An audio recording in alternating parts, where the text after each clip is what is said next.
کہ جب حضرت نوح علیہ السلام کشتی بنا رہے تھے تو ایک مومنہ بوڑھی خاتون روز اللہ کے نبی کے پاس اپنی گٹھری لے کر آتی اور کہتی، اے اللہ کے نبی، کشتی کب روانہ ہوگی؟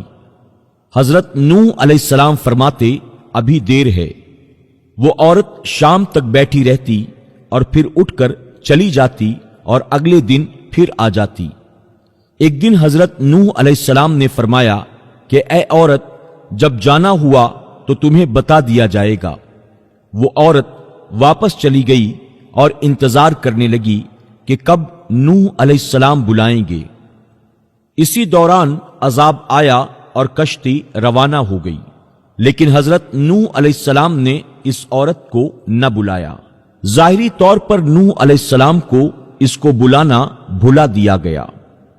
طوفان نے پوری دنیا میں ہر طرف تباہی مچا دی، اور جو بھی اس کشتی میں موجود تھا بس وہی زندہ رہا۔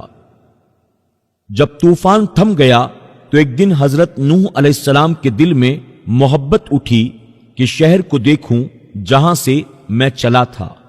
جب وہاں آئے اور قریب جا کر دیکھا تو ایک جھوپڑی میں دیا جل رہا تھا۔ حضرت نوح علیہ السلام یہ دیکھ کر چونک گئے کہ روئے زمین پر کوئی ایسا گھر بھی ہے کہ اتنے عظیم طوفان کے بعد بھی جس میں چراغ جل رہا ہے۔ انہوں نے وہاں تکبیر بلند کی۔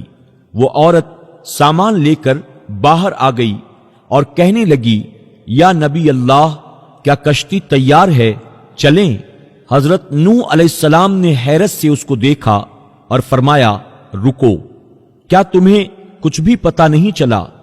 وہ کہنے لگی، یا نبی اللہ، کیا نہیں پتا چلا؟ آپ نے فرمایا، اتنا بڑا سیلاب آیا، بارش ہوئی، کیا تمہیں کچھ بھی پتا نہیں چلا؟ بڑھیا کہنے لگی، یا نبی اللہ، بس ایک دن بادل گرجے تھے اور کچھ ہلکی سی پھوہار پڑی تھی۔ حضرت نوح علیہ السلام حیران ہو کر آسمان کی طرف دیکھنے لگے اور کہا، میرے اللہ، یہ کیا ماجرا ہے؟ اللہ تعالیٰ نے حضرت نوح علیہ السلام پر وحی بھیجی کہ اے میرے پیارے نبی، اس عورت کے دل میں چونکہ تمہاری محبت تھی اور تم نے اسے پابند کر دیا تھا، اور چونکہ تمہارا اس سے وعدہ بھی تھا کہ نجات کی کشتی میں اسے لے جاؤ گے، تب جب کہ تم نے اپنا وہ وعدہ پورا نہیں کیا، لیکن اے نوح، میں تو تمہارے وعدے کا ذمہ دار تھا، اس لیے میں نے اس بڑھیا تک عذاب پہنچنے ہی نہیں دیا۔ حضرت سجاد رحمت اللہ تعالی علیہ نے اپنے پاس بیٹھے لوگوں سے فرمایا، اے مومنو، یہ حدیث قیامت تک کے مومنوں تک پہنچانا تم پر واجب ہے۔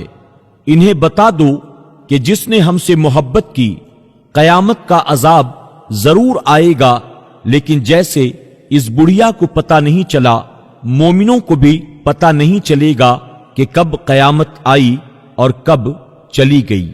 آپ سے گزارش ہے کہ فیس بک پر ہمارے پیج پیارا دین کو فالو کریں، لائک کریں اور شیئر بھی کریں۔